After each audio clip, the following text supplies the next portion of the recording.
June retail sales came in stronger than expected this week. What can investors expect going forward? Joining me today are two very special guests, both excellent investors, well-respected analysts with very different investment philosophies. Frank Holmes, CEO of U.S. Global Investors, and Clem Chambers of Investors Hub. Gentlemen, welcome back. Good to be back. Great to be with you. Let's start with an overview of the economy. June retail sales came in at 7.5%, which is higher than most investors or economists who were polled had expected. Let's start with you, Clem. You had mentioned before that we could expect a W-shaped recovery, implying that another correction is due. What do you make of this sales data that came in stronger than expected? Well, I mean, I think you can expect people to restock, and I think there'll be an element of that. And, I think it's the domino effect of the lockdown, not just locally, but globally, that is going to cause the problems going forward. And, it's going to be a very random, very rough and very bumpy ride going forward. And yeah, it will come back at some point, but I think it's way, way too early to expect a V-shaped recovery like the markets have done. Do you think the worst is behind us? Let's start with you, Clem. Well, I think the worst of COVID is behind us, and I think the economy is just starting a very, very, very, very bad period, which will go down in history. Well, I think that President Trump is the only president that gets up every morning, checks his hair, and then looks at the stock market. And he is very focused on the stock market going up as a precursor 6 months out for economic growth. And everything from fiscal stimulus that you can take to monetary stimulus to make this market go. So I think that we're going to be a great run until the election. And I think between now and then, gold goes through $2,000. And I think that gold is going to rise in all countries' currencies because the G20, as I said earlier, finance ministers and politicians are very consumed with a war on coronavirus. And so they're all not going to try to fight with each other. My country's currency is better than yours. They're all going to collectively do it. And gold is going to shine. Well, the worst is behind us, Frank. Could the Fed scale back on its quantitative easing program? Is printing money still a necessary action from the FOMC? What do you think? Well, I think they get addicted to the power of what they have. We have something that's very different after the Lehman crisis, that the G20 countries, central bankers, and finance ministers function like OPEC cartel, that it's synchronized taxation and regulation. Part of that was synchronized trade. Now we have synchronized money printing to deal with the coronavirus. And we're not going to compete my country's currency versus yours. They're just basically going to print money, and it's an election year for this biggest GDP in the world, America. And so all of this news gets politicized and weaponized. There's going to print money, and that money is showing up in the stock market at negative and zero interest rates, where you can get stocks that are like Microsoft and Clorox and the Franco-Nevada. If you go to the gold space, they have free cash flow and they're increasing their dividend. So you're seeing a big shift in money going to technology stocks or Amazon's because they have growth in revenue. So I remain pretty constructively bullish because $7 trillion has already been committed. And today, I think the EU said it was 1.3 trillion. Wasn't that what it was, Clem? It was that they're going to continue in the capital markets. It's unheard of, David, that the Federal Reserve would come in and put $54 billion into a corporate bond ETF. They're buying munis to suppress the rates everywhere to try to make sure this economy is going. I don't think there's any end to it. Clem, what do you think? Is there long-term damage done by the Federal Reserve? I know we've spoken about monetary policy last time you were on the show, and you talked about inflation as a consequence. Where do you see it headed from here? Well, I think right now the Fed is pretty worried about the way it's pumping money in because it's going straight into the top of the NASDAQ. And the wonderful thing about QE was it went into the stock market, it went into bond values, it went into house values. And then the money goes into the economy that way, goes effectively, you might want to think of it as the rich. And then it trickles down to the rest of the pyramid.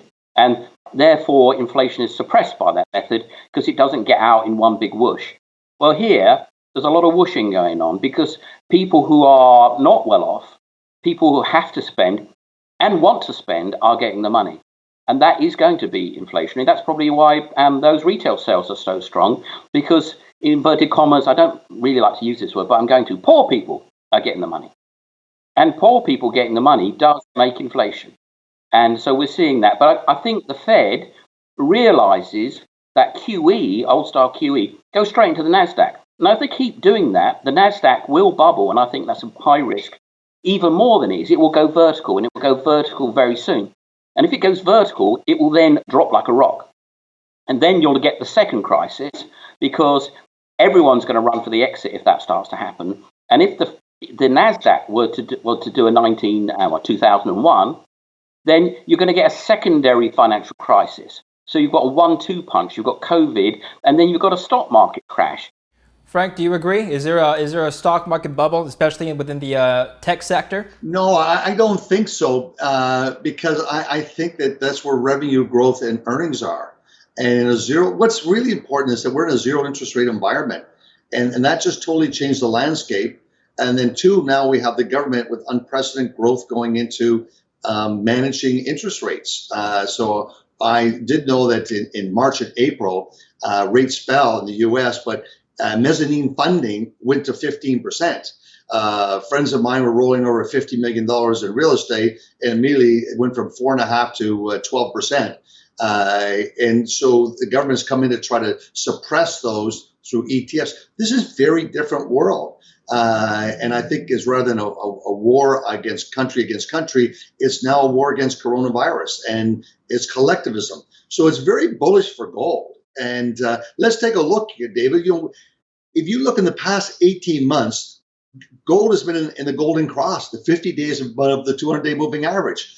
But every time gold has a small correction, it's over, the game's over, gold bugs all become worried. No, we're in a beautiful secular bull market, and money is going to flow to those companies that can show revenue growth and cash flow growth, and if they have free cash flow, they're going to get a bigger premium. So that's what makes this change. So anything associated with coronavirus solution, vaccines or Cloroxes or the gold stocks, the Franklin Investors, they're going to do exceptionally well over the next couple of years. So in response to Frank's comments, Clem, he doesn't think there is a tech bubble. You think there could be one. Where should investors be placing their money now? So there is a gentle tech bubble, but I think what could happen if the Fed doesn't keep a lid on the QE going into the NASDAQ, that the NASDAQ will go vertical. And that vertical move will be really, really high. It could go 15, 16, 18,000. But then very quickly it will collapse. And that will generate another financial crisis. And that will be the 1-2 blow, which would be very, very, very, very bad news. I think the way to go is to be quite heavily in cash in the short term, because I think there's going to be potentially a little bit of deflation in the very short term, followed by a lot of inflation in the medium and to long term. So, right now, if you want to ride that bubble, then there's a lot of money to be made, but it's very dangerous to do that. And if it does go vertical, you'll know what's happening. If it doesn't go vertical, the Fed does manage to keep the money out of the top of the NASDAQ, it could go into the Dow, so you could have a Dow rally. So it really depends on where this QE money ends up. And if it ends up going straight into the NASDAQ top 5, 10 stocks, then that could be very, very bad news. And I think the reason they've kind of tapered in the last few weeks is to actually try to avoid that. Clem, just on that note, you've talked about how you didn't like gold as a long-term investment before. However, things have changed, situations changed for you. But why would you still hold cash versus gold? What are the benefits? In the short term. Short term. In the short term, you could get this effect when things go badly wrong, when people pull money out of all assets to get into cash because they're so scared. So you can see that in the previous crash, people pulled cash out of gold, and gold tanked and Bitcoin tanked in the short term.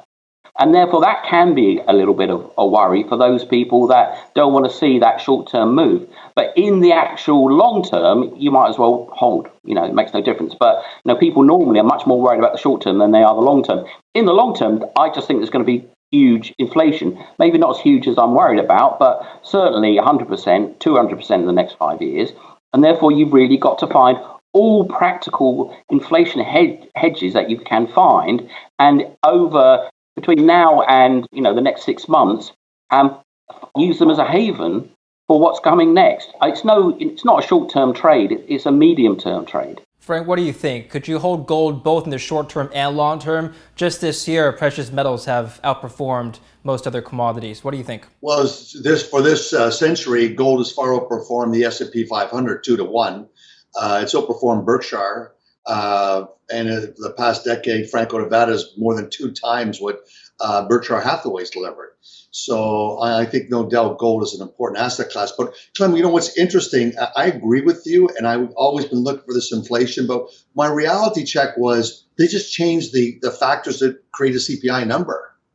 And if you went and used the old factors when we had 20% inflation in 1980, they've been modified and changed twice now.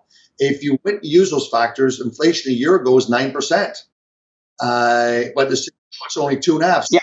I think I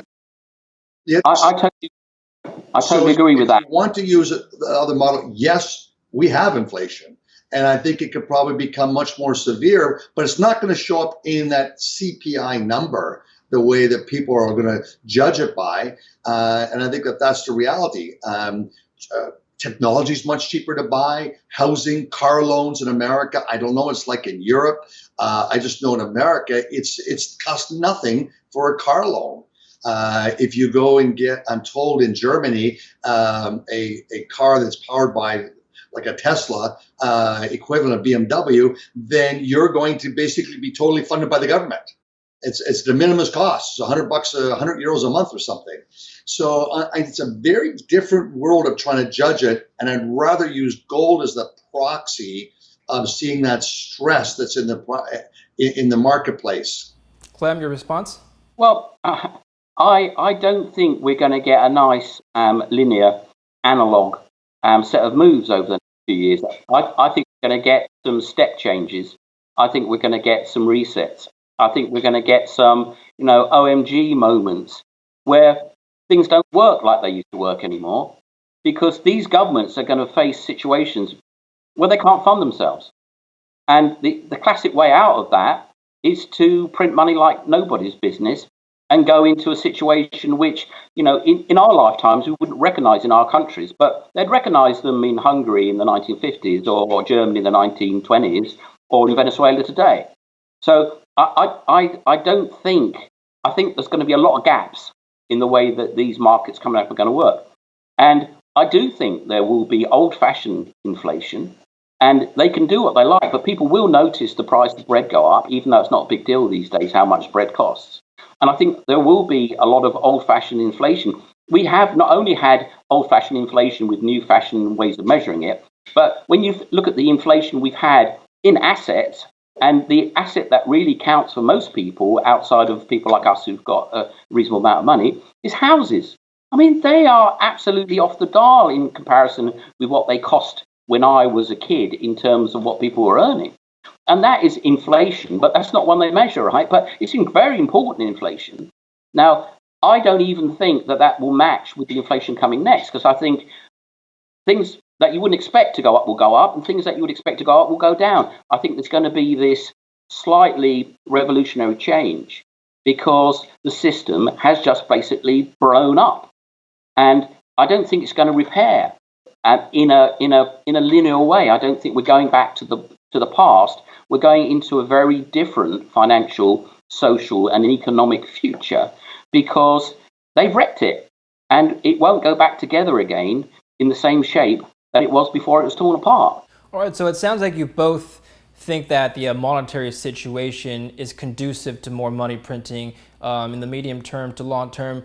But what do you think investors should be doing to protect against the devaluation of fiat currency? Frank, let's start with you here. You've talked about gold, obviously. What about cryptocurrencies? What are the benefits of holding, let's say, blockchain, Bitcoin versus gold? Well, the new digital money's coming in, and it's just a matter of it's a bumpy path because there's always a battle with the Bank of International Settlements wanting to control all the money printing. So that dynamic is in place, and it's just going to be for early adopters. Bitcoin to me is going to be a lot like an Andy Warhol print, original prints. They came out at $1,000, and they went to 10,000, 10,000 to 100,000 because of limited supply. And I think that that's what's going to happen over time with that Bitcoin world. But I think it's just really prudent for investors to see where money flows to. What is their factors? What's the characteristics that they're looking at? And in the quant world, except for recently, millennials came in massive numbers in online trading, being stuck at home, which is so good for the ecosystem. But prior to that, it was being dominated by quant. And quants are looking for any stock that has revenue per share growth, cash flow per share growth, and it quickly can look at these stocks and it looks at asset classes, it looks at gold, and you can see that's how it's morphing. So I like say the Grand Columbia gold notes. They pay me 8.25% a year, and they pay monthly, and they have a premium anything above $1,250 gold. So at 1,800 ounce gold, that's a big juice benefit I get on the upside. I like things like that. And I like the Clorox stock that has a capacity because I think it's a premium brand and that people are going to have to use it. I like any of those industries that have a competitive advantage that way. But different than 1999 is that the tech companies traded half the multiple, and they're 25% of the profits of the S&P 500. This is a big game changer. Back then, they were like 12%. And they traded at 40, 50 times earnings per share. This is a different world. The SaaS model that Microsoft has piles cash at $1 billion a month, free cash flow going on their balance sheet. So I think that you want to look at those names. That's why I've always said, David, the royalty companies are now showing up. Franco-Nevada shows up in Investors Business Daily, which only focuses on growth metrics. Now gold stocks like Franco-Nevada are showing up for growth.